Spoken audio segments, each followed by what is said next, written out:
हरे कृष्णा। तो जब हम जिज्ञासा करेंगे तभी हम इन कष्टों से निकल पाएंगे कि मैं कौन हूँ, कहाँ से आया हूँ, मेरा क्या कर्तव्य है, मुझे क्या करना चाहिए, ये हमें पता होना चाहिए। तो जैसे कि एक उदाहरण दे करके हम आपको समझाते हैं कि जैसे कि मानव शरीर की तुलना एक ठोस नाव से की गई है। मानव शरीर की तुलना एक ठोस नाव से की गई है जो मनुष्य को संसार रूपी भव सागर को पार कराने और भगवत धाम ले जाने में सहायता कर सकती है। वैदिक शास्त्रों की तुलना अनुकूल वायु से की गई है। मतलब वैदिक शास्त्रों की तुलना किससे करी गई है कि अनुकूल वायु से, कि ये शास्त्र हैं ये हमें सही दिशा दिखाते हैं कि हमें क्या करना चाहिए। तो ये अनुकूल वायु की तरह बताई गई है ना। प्रमाणिक गुरु की तुलना एक दक्ष कप्तान से की गई है।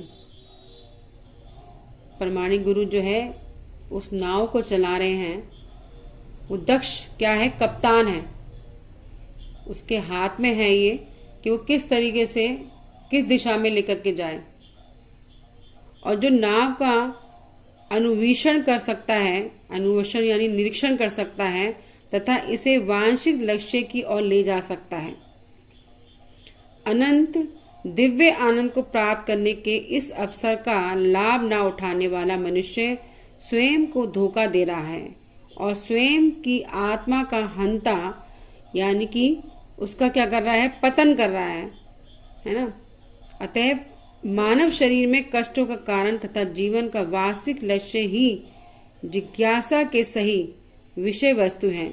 यही मनुष्य को पशु से विशिष्ट बनाता है। तो क्या उदाहरण के अंदर क्या बताया कि मानव शरीर की तुलना ठोस नाव से करी गई है। तो हमें समझना है कि ये क्या है, ये शरीर क्या है, एक ठोस नाव की तरह से है। और जो मनुष्य का संसार रूपी भव सागर को पार कराने वाला ये भगवत धाम है। ये किस तरीके से हमें ये जो नाव है ये कैसे हमें पार करनी है भगवत धाम जाने के लिए। तो उस नाव के अंदर कौन बैठा है, एक दक्ष कप्तान है ना। और वो कौन है, हमारे गुरु है ना। और गुरु जो हमें निरीक्षण दे रहे हैं वो किसके माध्यम से दे रहे हैं, गीता माध्यम से हमें दे रहे हैं। एक सही दिशा दिखा रहे हैं कि किस तरीके से हम इस भव सागर से निकल सकें। ठीक है ना। तो इसलिए इस भव सागर से हम तभी निकल सकते हैं जब हम गुरु की शरण में जाएं। अगर गुरु की शरण में ही नहीं गए तो हम निकल ही नहीं सकते। तो गुरु हमारे श्री प्रभुपाद जी हैं और श्री प्रभुपाद जी ने हमें क्या दी हैं, ये छोटी छोटी बुक्स दी हैं, गीता के तात्पर्य दिए हैं, भागवतम के तात्पर्य दिए हैं, चैतन्य चरितामृत के तात्पर्य दिए हैं, जिनको पढ़ के गुरु के माध्यम से हम इस भव सागर की क्या कर सकते हैं, भव सागर को पार कर सकते हैं। ठीक है ना। हरे कृष्णा।